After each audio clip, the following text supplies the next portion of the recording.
I've done it, everyone. The impossible. I've survived a season at Crystal Palace, the club who just constantly sack their managers. The manager performance is an A-. Unfortunately for us today, as we end season number 1, we're not in with a chance of reaching the playoffs, but that does not mean there's nothing to play for. We're taking on Stoke away from home. We can finish as high as 7th. Today we're going to prove if we can do it on a cold, rainy afternoon on the Saturday in Stoke. It's not quite as difficult as a midweek game against them, but make no mistake, it's going to be a little bit of a test to end the year.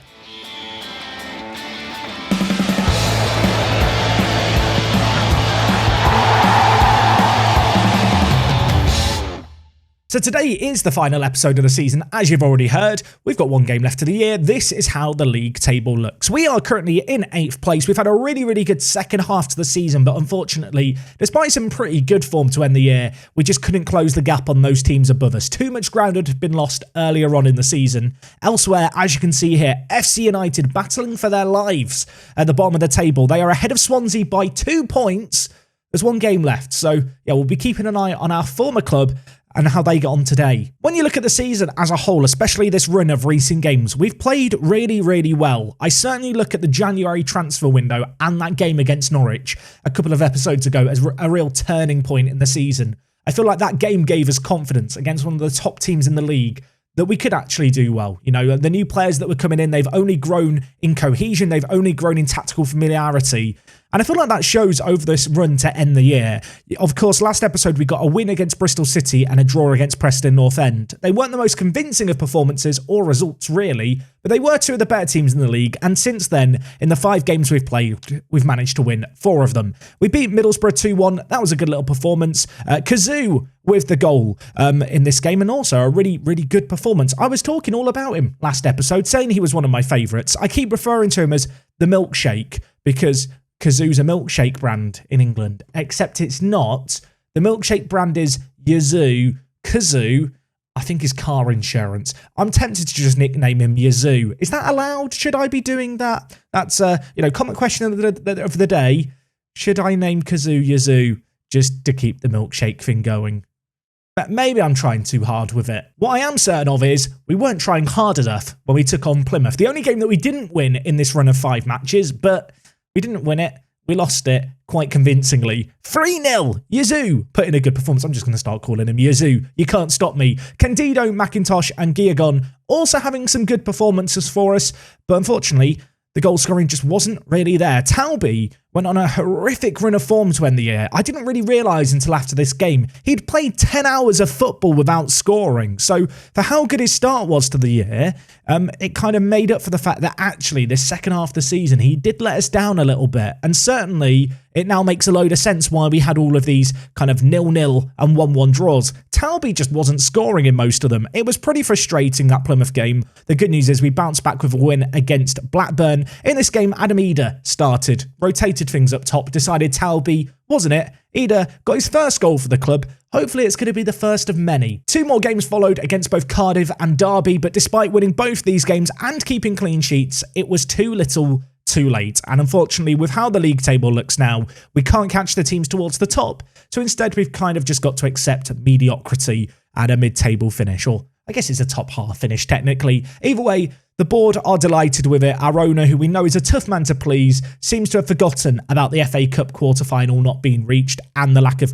kind of counter-attacking football. He's a happy bunny. That makes me a happy bunny. Of course, there was a period when we first joined the club where it did look a little, should we say, dodgy. But anyway, we aren't taking on Stoke today in the final game. A chance for a couple of players to say goodbye, I think, to Crystal Palace. The first, definitely a goodbye. Jordan Pickford, of course, retiring at the end of the year. Hasn't been starting for us. Hasn't been our first choice goalkeeper since January. Hasn't been training very well. But you know what? I'm going to give him a chance to say bon voyage as he leaves the club and retires from professional football. He is going to play in today's game. Elsewhere, Eze is going to start at centre, attacking mid. A fan favourite, but a player who desperately wants to leave the club. He's on very inflated wages. He's not really good enough, to be honest, for the first team, especially on the kind of money he's on and especially with where I want the team to be going forward. So he's probably going to be leaving at the end of the year. So that's going to be sad. As a result, we're going to give him a start today to say his farewells too. Elsewhere, though, the team is pretty much at full strength. Henier, is going to start out on the right-hand side for us. And out on the left, we are going with Kyazu. or Yazoo. I'm just going to keep alternating between the two of them. You can't stop me. This man's got a 7.58 rating, came in to be a bit of a set-piece wizard. You can see here by the sea of green ratings, whilst he isn't playing each and every game for us, when he plays quite well. Elsewhere in the team, though, plenty of players on the bench. I have made a real habit this second half of the season to rotate the team around. Whilst it would have been nice to get playoff football this year, it never really was a real expectation. I was using the last 6 months, and even the last kind of year since we joined the club, really as a chance to review players going into this summer.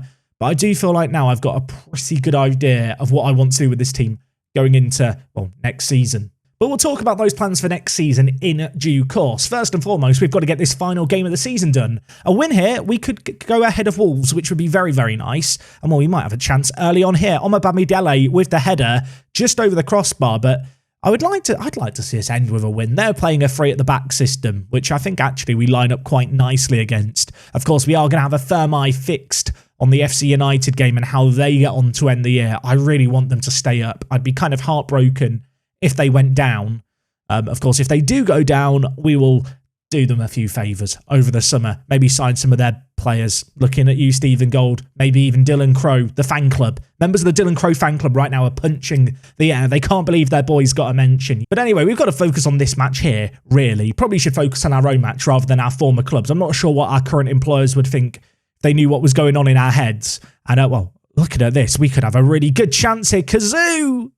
Should have scored, didn't score. Kicked it straight at the goalkeeper. He is like the Grant Nesbitt of Crystal Palace, is Kazoo. Except he can take set pieces. Like this one here. Man, I really set up a shot of redemption for him there, but the ball was disappointing. Still might have a chance. He goes for a Di Canio volley. It's blocked away by Walker, and I think Stoke are going to live to fight another day. You know what? We should probably have the latest scores on, shouldn't we? FC United are winning. They're playing Wolverhampton Wanderers above us. So if they can take points off Wolves and we win, both FC United will be safe and we'll probably go into 7th, which would be nice. And, well, we are doing what we need to do here. It's 1-0. It's Kazoo with it. We love to see that. Hackett at left-back as well, a player we really brought in January but has had issues with injuries. When he's played, he's looked very, very serviceable at left-back, and he did the business for us here. The two left-sided players linking up nicely. I think the goalkeeper might feel a little bit disappointed to get beaten at his near post there, but I'm not going to complain. We've taken the lead in here. Perfect 15 minutes so far today. FC United have gone 2 goals up. I've just seen that. Stephen Gold has got a second for them. Unfortunately, over here, Stoke have grabbed the second of the game against us, making it 1-1 with a set piece. Jordan Pickford in goal. Why am I playing him? I might be indirectly throwing 7th place in the league here. I mean, Pickford, I don't know if he did get a fingertip to it. It looked like he probably should have stopped it. He didn't. But, well, there's another highlight right away. Can we make something else happen? It's this left-hand side where the build-up play is, and it's played over to Henier, who gets a goal to his name out on the right-hand side. He had a really red-hot start to his time at the club. He had something like 7 goals in 8 games. He has cooled down a little bit since then, but as kind of the season's gone on, we have rotated things in the final third. As we're seeing here, as he's now playing out on the right-hand side, which isn't really like where he likes to play, he's still pretty good. He's got us back ahead in this game. And, well, there could be another highlight. Kazoo, a goal and an assist already. He is running the show out on the left-hand side. Gurajaga today, by the way, playing up top just because Talby's been hit and miss. And, well, Gurajaga, that's why he's in the team. He doesn't hit and miss. He just hits and hits and hits the target again and again and again. Makes it 3-1 here. And, well, we are doing what we can do. It is actually a cold, rainy afternoon in Stoke, I've just realised. The rain is lashing down, heading out with the ball through Gurajaga, who I'd love to keep at the club next year. Of course, he's in on loan from Liverpool. Has, well, doubled our lead. It might not all be over yet as well, because there's another highlight here. There's a flurry of chances and a flurry of highlights. Could be another one in our favour as well. Hackett playing it forward to Gurajaga, who's already broken in once behind. He's done it again. He's put it into the same corner. It's 4-1 after 34 minutes. Remember when we took on Stoke and lost 3-1? This is the progress that we've made. When we first came to the club, before we'd really, got our own players imprinted into the team, we lost this game. We were 3-0 down against Stoke at home in the first half. You might remember it. I was miserable. I feel like this is a sign of the progress that we're making. And yeah, really, really happy with what I'm seeing. It's been a dominant display. We're finishing everything that we can. And as you can see, FC United still 2 goals up in their game. As things stand, we're going to go up to 7th, if I'm not mistaken. And, well, we could have a 5th here. We do have a 5th here. We're getting to the point in the game where maybe I need to stop showing the highlights to keep the length of the game down. This is like FC United at the end of last year, you might remember. Oh my word, there's another highlight. There's another one here. It's like Stoke have kind of just given up, you know. They've not really got a great deal to play for in 12th. I mean, to be fair, we're playing for 7th place, as if that really means something. You might be wondering, chap, the way you've been bigging up 7th place, something really good must happen in 7th. No, I don't even think there's any prize money in the Championship based on placement. So it's not even like we get a few extra pennies. It's really just about having the best finish we can, you know, from the league history graph. Anyway, we might have some defending to do here as they have a chance. They've hit the woodwork. McIntosh gets it away. All right, everyone breathe a sigh of relief. You know what? I wouldn't mind a slightly calmer second half here. Although Gurajaga is going to want a hat-trick. If he is not going to be able to extend his loan, I'd like him to go out on the ultimate of highs. And well, we could have a chance here. Kazoo was lurking away, dealt with by Stoke. And I think that's going to be half-time. It's been a very, very even game. There might even be one more chance. No, okay. The slick surface takes the ball away from Henia. And the ref blows the whistle on what's been a rather action-packed half. You've been doing brilliantly. Keep it going. Okay, we're an hour into this game now. Not a great deal happening to start the second half, although this big ball through the middle might just cut us open. It's Campbell with a chance. It's dealt with by Omabamidele after the save by Pickford. Still whipped in. Pickford collects. And I mean, we're 5-1 up. Can we just have a nice chilled out end to the game? Just like FC United's end to the game. They're 3-0 up in their game. FC United are staying up. I repeat, FC United are staying up. And the team they're beating 3-0 is Wolves, who were ahead of us in the league prior to this game week. We are going to go ahead of them as things stand. And it would take pretty dramatic events at both matches going on simultaneously for that situation to change, because they're 3 goals down. We're 5-1 up. Stoke, though, are still on the attack. And Bolano, oh my word, that was very, very nearly a cheeky little dink over the keeper. Has just dawned on me with 15 minutes left. Probably should make some changes. Yazoo is on for a hat-trick but has a knock. Is it immoral that I don't want to take him off? I'm not doing it. We're going to bring in Santiago at centre attack in mid. I'm going to keep on Gurashaga for a chance for him to get his hat-trick. Elsewhere, we're going to bring in Marcus Tilio in at ball in midfielder, get some fresh legs onto the pitch, and we'll hopefully just see out this game. I feel like often in Football Manager, you know, you're winning 4-0 at half-time and you just praise the players and they just chill out for the second half. We've chilled out going forward. Stoke haven't. Mitchell now makes it 5-2. It's been a 7-goal thriller. I think we can remain relaxed, though. I mean, I hope we can remain relaxed. If something goes wrong from here, if in the next 14 minutes the result changes, I'm not going to be happy. That's all I'm going to say. If we somehow bottle it from it, I'm not going to be happy. FC United still winning their game. As things stand, we're going to climb up to 7th, and in fact, that is going to be how this game ends. We chilled out in the second half. Stoke apparently didn't get the memo. In the end, we've won this one 5-2 through a very clinical first half performance where every single chance we had went our way. And whilst, you know what, it's not quite a playoff finish, if when I joined the club you told me we would finish in 7th, I probably would have taken that. It is a little bit of a shame, I suppose, when you look at it to see we only finished 3 points behind Brentford. And especially when we look back at all those games where we did drop points, some needless draws, you know, losing to Salford, drawing to Salford at the bottom. A couple of those results go a different way. We could be in it to win it with the playoffs to end the year. So here is how the final league table looks. We finish in 7th, 3 points behind Brentford, as we already mentioned. We were able to overtake Wolves on the final day of the season. Elsewhere, FC United. I mean, in the end, look, it wasn't even close.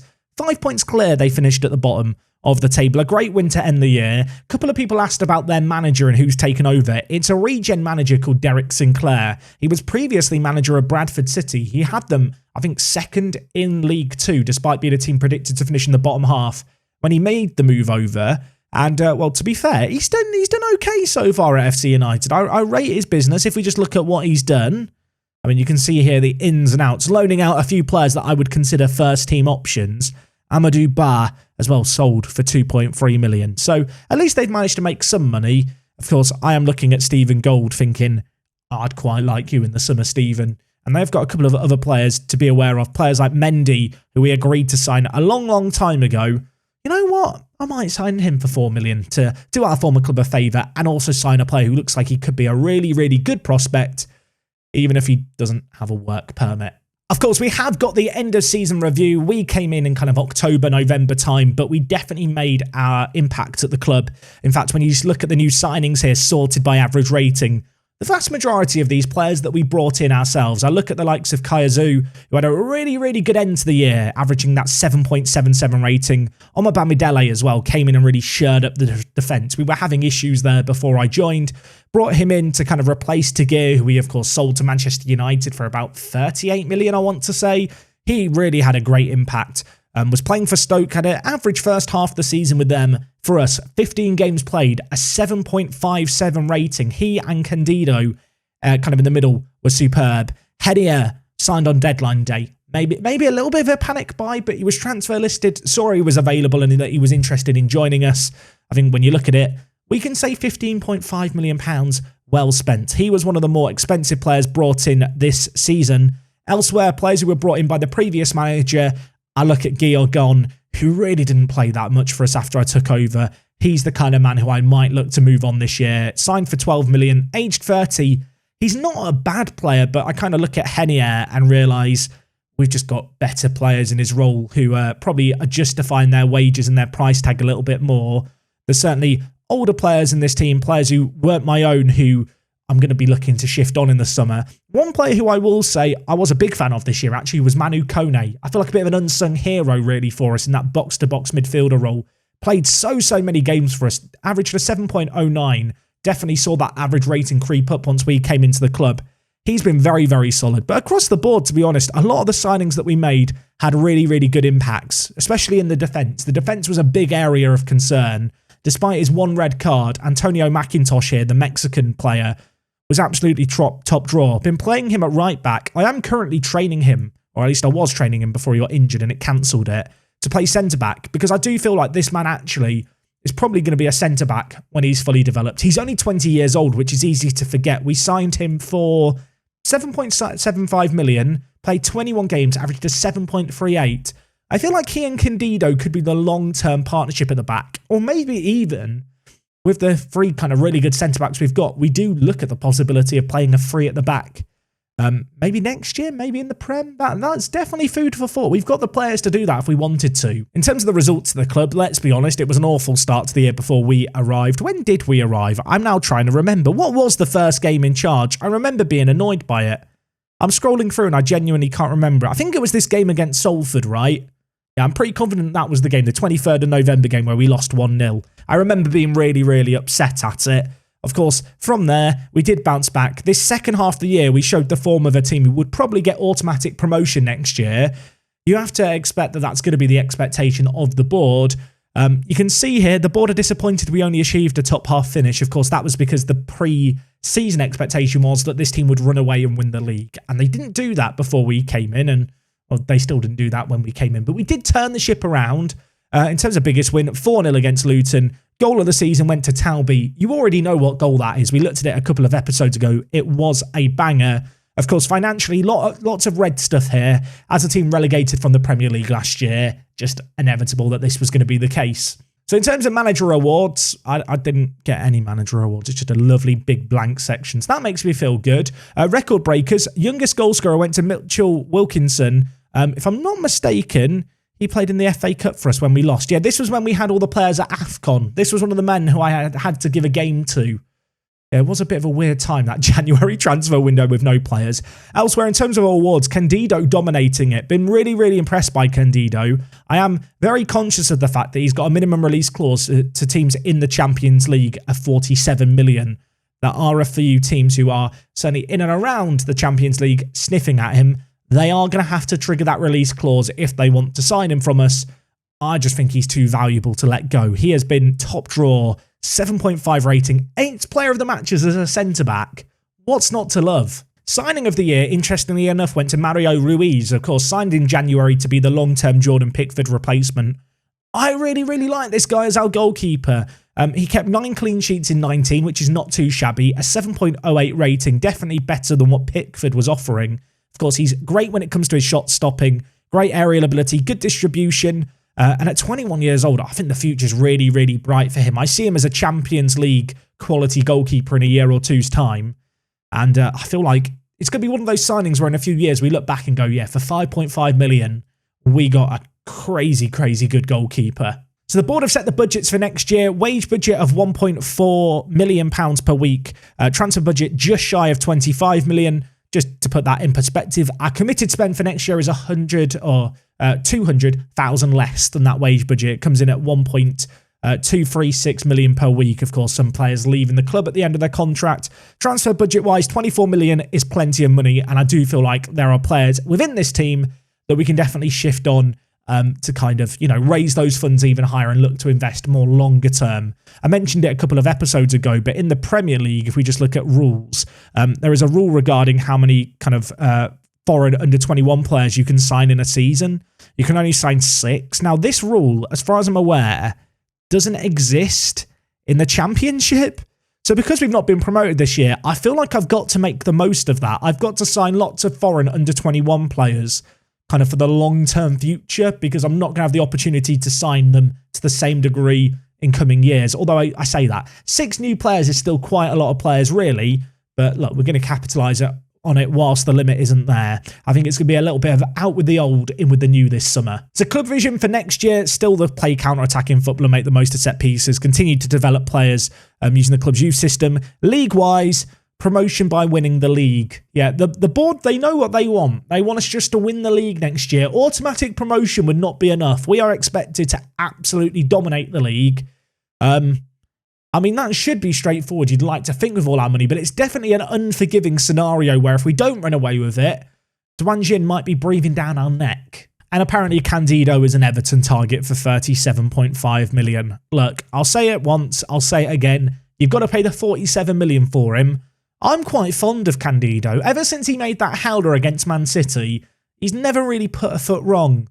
We got off to a rocky start. I feel like the foundations of a solid relationship are there. Hopefully it can last over the summer. So let's talk about the plans for this summer. And to be honest, I'm not expecting a big overhaul of players. We did such a large turnover of players in January. It was kind of like an early summer transfer window in many, many ways. The amount of deals that we did. And there was a lot of pressure on us for those deals to go right. And I think for the most part, they did go right. We did get kind of what we needed out of the players that we signed and what we expected to get when we signed them. In terms of the team going into this new year, this is kind of the starting 11 that I have kind of marked down as the possible starting 11 for next year. I look at Ruiz at the back, McIntosh, Candido, Hackett and Omar Bamidele. I'm very happy with it. I think the weakest player out the bunch is probably Jordan Hackett, but equally, I look at him and he's a good player for most championship teams. He's a solid left back. He's English. We need homegrown kind of nation players as part of the league rules, and I think he kind of does what he needs to do in the fullback area.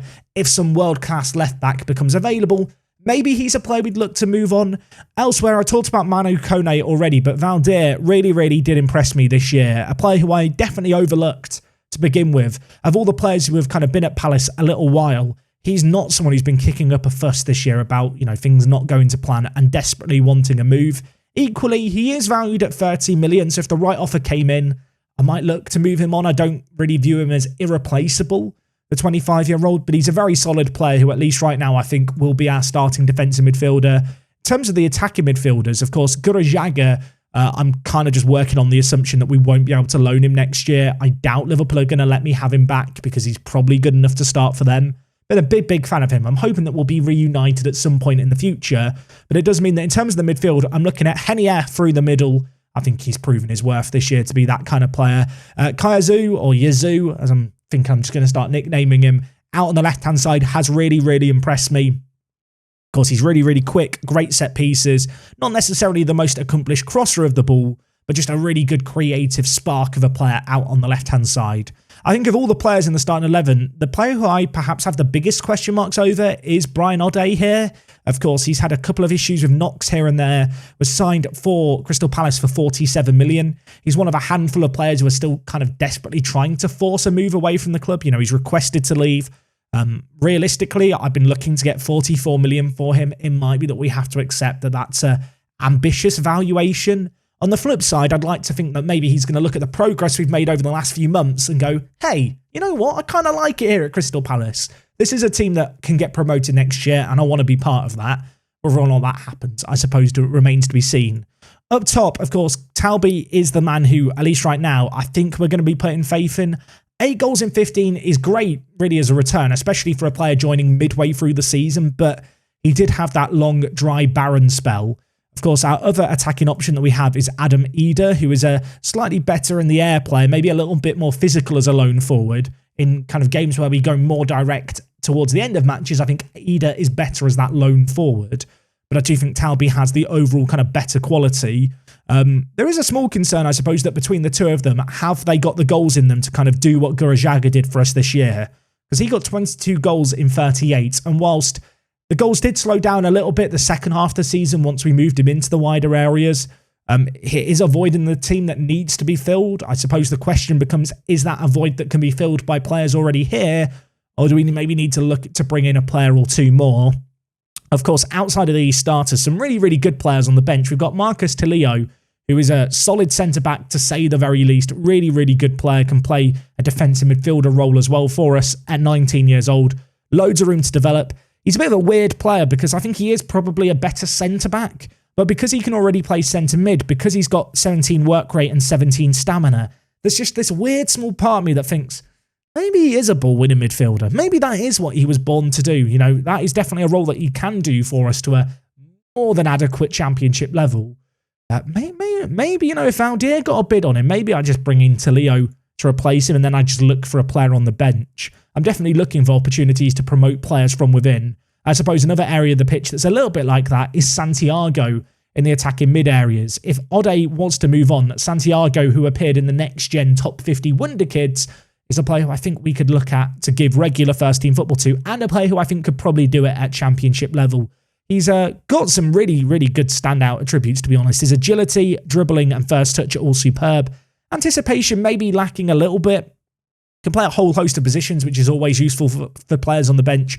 Have been trying to make an effort to give him regular first-team football. He has started 5 games this second half of the year as part of the rotation, and I am a big fan of him. Of course, the other player who right now is just kind of cemented on the bench is Adam Eder. Besides that, I don't feel like there's any players kind of off limits. Basically, any player who's not selected in a position is a player who I may well look to move on this year. I kind of look at players like Torres. At 31 years old, he's requested to leave. He's had issues with injuries this year. If the right offer came in, if I could get even maybe £20 million for him, I think I'd strongly have to consider taking it. His physicals are not the strongest element of his game, and aged 31 now, they are going to just start to decline more and more. It's not like he's got mega high natural fitness, and so they're going to sustain themselves. And like a lot of players that we have in the team, you know, he just wants to leave. It's the same story with Eze. Dan James, his contract's up at the end of the year, so I'm just not going to extend it. Abdi, the kind of wide attacking midfielder, again, asking to leave the club, a player who's not really in first-team contention. I don't think he's as good as the other players that we've got. At 29 years old, if we could get 25 million for him, I think that would be good. I think one thing that we did really well in January, actually, is we removed the dependency on players who aren't happy at the club. There was a phase when I first joined the team where even if the players were unhappy, there wasn't a plan B, there wasn't an alternative to play.